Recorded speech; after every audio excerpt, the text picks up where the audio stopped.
Welcome to the How-To series by GetYourGuide. On this video, we will be showing you how to navigate and understand the filters and fields on the Deactivated Activities report. Please note that you will not see the complete data unless you install our integration analyzer. We have a few articles, walkthroughs, and even videos in our resource center that will help you understand and install the analyzer. The Deactivated Activities report allows you to find and replace deactivated activities that you're still promoting. But what are deactivated activities? These are activities that are no longer available in our inventory, and promoting deactivated activities can reduce your conversion rate by 50%. First, let's look into the filters. Event date is the time frame for which we show you the visitor and integration impression numbers. For example, if you'd like to see what activities are receiving the visitors for the current month, September, you select the filter in the month and choose September plus the current year. Then click Refresh. Then we have location-based filters: country, area, state, and city. Now let's look into the first data table. Tour ID is a unique identifier for each experience on our inventory. Tour title is the name of the tour. Next, visitors. A visitor is a user clicking on an integration on your website and then landing on GetYourGuide. We show you multiple visitor metrics: yesterday, the last 7 days, the last 30 days, and all visitors. The metrics might show different numbers unless you set a time frame that is shorter than these spans. Here you can already see that yesterday, the last 7 days, and the last 30 days all show different visitor metrics as it is for the month of September. On the other hand, if you select the last one complete day,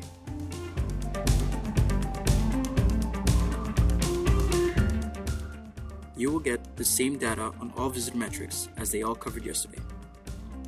The reason for this multiple visitor metrics is so you're able to visually understand the potential impact of deactivated activities. The more visitors you send to deactivated activities, the more conversions you potentially lose. Another reason is, for example, you replace an integration 8 days ago. When you see it in the table, it'll still have the same result in the last 30 days. But if you replaced it correctly, it should be reflected as 0 on the 7 days metric. Replacement is the link to where your audience is currently being redirected to when they click on the deactivated experience. Usually, we'll redirect the visitor to the location page or an activity collection of the same location. You can actually use this redirected page to find an alternative experience. We encourage you to replace your integrations for unavailable tours to achieve the best possible user experience and conversion rate. Now let's look at the second data table. Here you also have tour ID and title. Next, you have page URL. This field gives you the exact URL where the deactivated experience is located on your website. Please remember that you need the integration analyzer installed on all your pages so we're able to surface this information to you. Then you have integration type. This means if the experience is present as a deep link, widget, or both. Under each integration type, you have 2 columns: integrations, which count unique integrations for each type.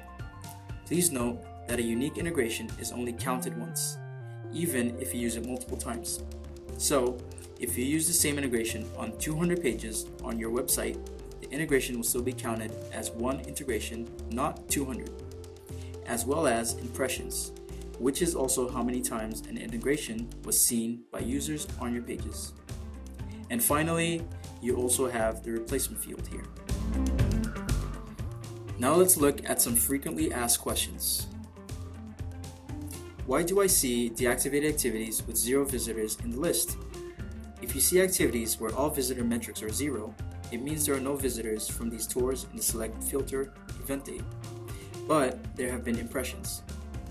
This means that your reader saw the integration but did not click on it. I already changed the integration to an active experience, but it still appears on the report. If you have already replaced integrations, try setting a shorter time frame after the date when you replaced them. If there was no more impressions and visitors from these integrations, the activities shouldn't show up in the table anymore. When should I check the report?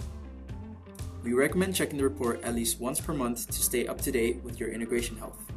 Making sure that the activities you're promoting are active is important for the user experience and ultimately your conversion rate. We hope this was helpful. See you next time!